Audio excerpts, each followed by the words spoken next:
So it's absolutely insane to me that a company like EA can make the same mistake over and over again. If you remember Anthem, okay, that game came out until people realized it's a glitchy and buggy, unfinished mess. Then EA pulled it, consolidated behind closed doors, and then decided to never actually release the game. And it's a dead game now.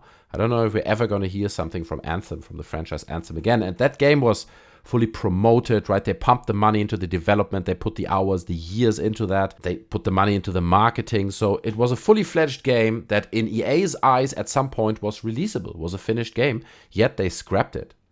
Then they made the same mistake again with Battlefield 2042. They released it in an incredible, incomplete, glitchy state. It got horrible reviews, and currently it sits at 2,042 players. No, currently it actually sits at 2,599, but someone captured the moment where the game had 2,042 active players from what was 100,000 just 3 months ago when this game launched, which is insane as well. That is a 98% drop-off in player numbers in 3 months after launch.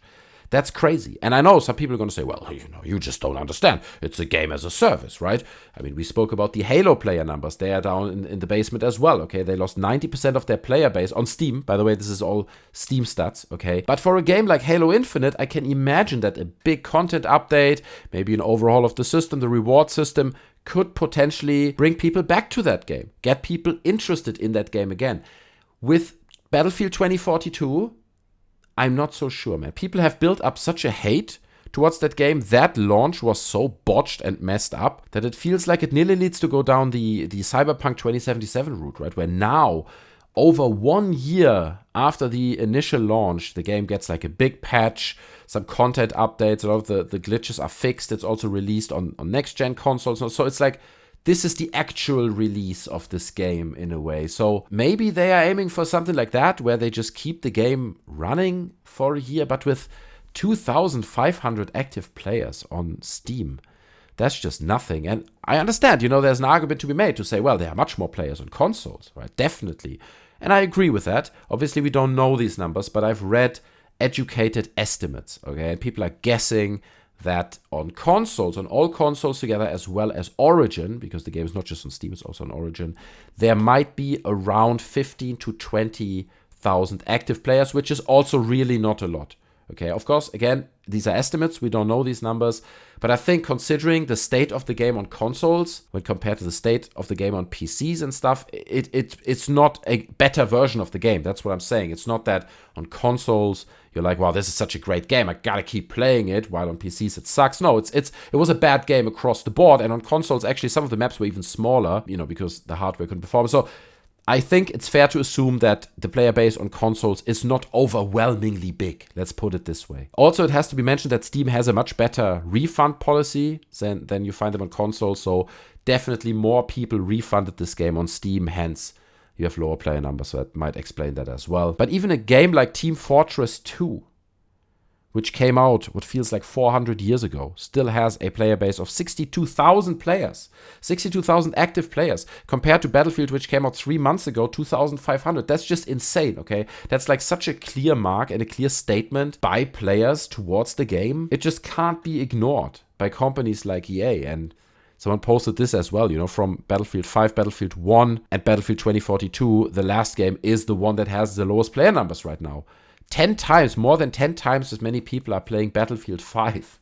Okay, the game just sucks. Okay, there's no buts and ifs about it. The game is just a bad game. And to continue from my beginning, right, where I said EA is repeating the same mistake again, they're doing the same thing right now. I read this interview just yesterday with someone who works at Criterion, and they're currently working for EA on a new Need for Speed game. And during the final development days of Battlefield 2042, EA asked a lot of the staff from Criterion to move over to work on Battlefield 2042 because they were lacking the resources to finish the game without them or put it into a presentable state. So a lot of the workforce at Criterion had to move over for some time. And when they came back, they asked EA and said, look, a lot of our workforce was gone. They couldn't spend the time to work on the next Need for Speed. Can we please have a bit more time, move the release schedule because of the Battlefield 2042 incident? And what do you think EA said? They're like, no, we're not moving the schedule back. You're going to have to finish the game. So right now at Criterion, they're crunching like crazy. And probably the next Need for Speed game is going to repeat the same mistake again.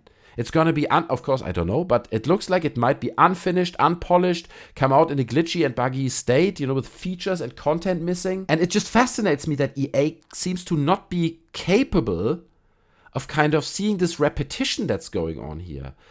And I mean, the extreme example of Anthem, right? They put so much money, effort, time, marketing, all that work they put into that brand, and all it did was damage their reputation. They don't even have a game right now that would generate them any money. It just did nothing.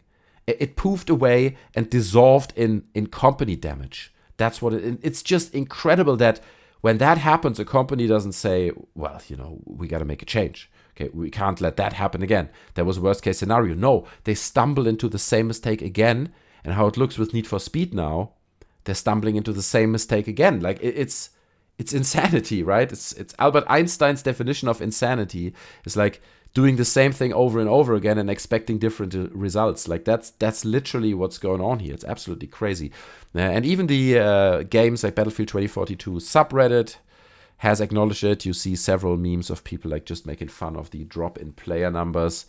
And it just feels like the game is at a crossroads now, right? Like, what can EA and DICE do with this game at this point? They could go down the same route as Cyberpunk, as at the beginning, like kind of do a soft fix, like leave the game out there, but fix it in the background. And then in 1 year, you get like a big upgrade, the 1.5 patch, and there's new content and all the glitches are fixed. And it's finally like a play-worthy game, so to say. Or they just go free to play with the game right now. And I think that would bring a lot of people back, okay, get some people excited about the game, and then maybe roll out like slow upgrades, slow increment improvements in the game that kind of make it worthwhile in the long run. But if it is free to play, I think, to be honest, I think it needs to be free to play because it's competing with games like Warzone, which are just measurably better, in nearly every regard, at least in my opinion.